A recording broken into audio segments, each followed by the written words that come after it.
Muy buenas, nuestro equipo está conformado por García Salas, Cristian Alberto y Hernández Cervantes Víctor Abraham. Y el día de hoy vamos a hablar acerca de los fenómenos de la reflexión, refracción y la reflexión total interna.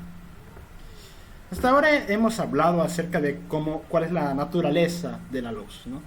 El principio, los fundamentos sobre cómo se emana y cómo se clasifica y cómo es su forma dependiendo de cómo se emana, pero no hemos hablado acerca de cómo la luz interactúa con el resto de objetos cotidianos, los cuales se pueden entender por los fenómenos de la reflexión y la refracción, ¿no?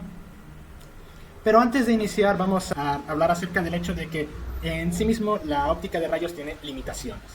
Y para esto vamos a imaginarnos un caso. Suponemos que tenemos una serie de frentes de onda, o un haz colimado, o fuente extendida, como le queramos llamar, que se viene de la izquierda a la derecha, y aquí hay una rejilla, ¿bien?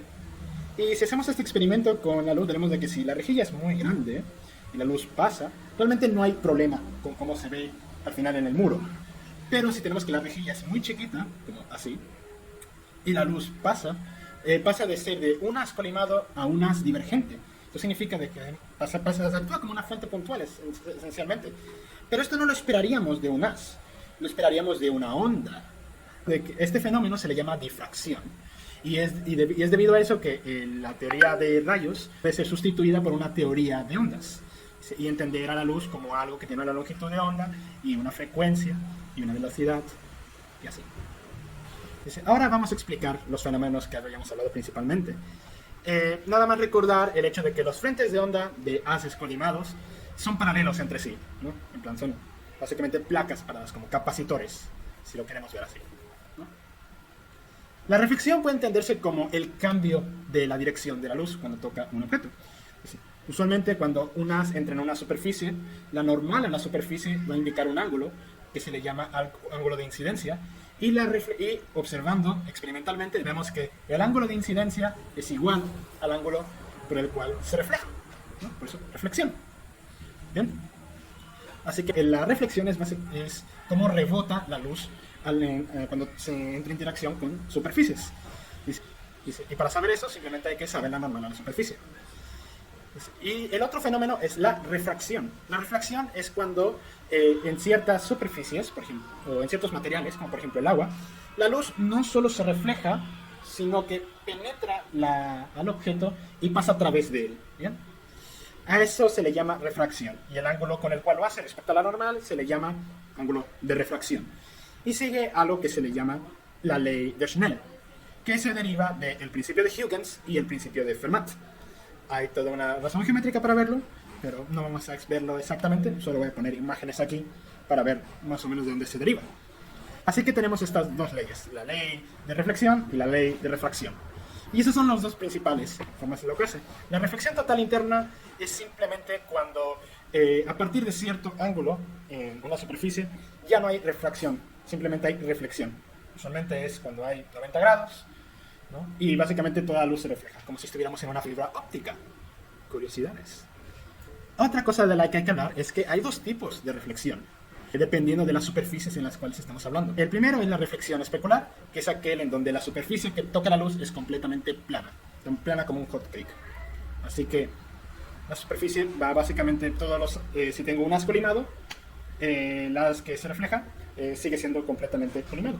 Está en el Y tenemos la reflexión difusa, que es aquella que se ve en superficies que son rugosas, debido a que las normales apuntan en varias direcciones. Básicamente entra un haz colimado, supongamos que esto es así, y básicamente sale a todas partes el otro haz, ¿no? Y eso se debe a que hay varias normales y por lo tanto varios rayos se van a ir reflejados a distintas partes. Dato curioso, este es el método que se utiliza en videojuegos para simular detalles en texturas, sin gastar recursos de generar más vértices y geometría y estar haciendo más cálculos. Simplemente sacamos unas normales al mapping y de esa manera podemos hacer sombras artificiales. Y si lo hacemos con un shader, ese shader se le llama diffuse y nos sirve para hacer superficies rugosas. Estos dos fenómenos, la reflexión y la refracción, se presentan al mismo tiempo, casi siempre. Pero por lo general uno es más significativo que el otro. Hay unos haces se reflejan, otros no. Y por ejemplo, si miramos a la ventana en el día, podemos afirmar de que la luz prácticamente siempre se refracta pero apenas si se reflejan. Si apenas nos acercamos a la ventana, podemos ver un poquito de nuestro espejo. O sea, nos podemos ver reflejados en el espejo. Así que en la ventana hay más refracción que reflexión, ¿no? Ahora bien, en la práctica, como es la aplicación de la óptica, se suele contemplar haces colimados y superficies completamente lisas, como los espejos, ¿no?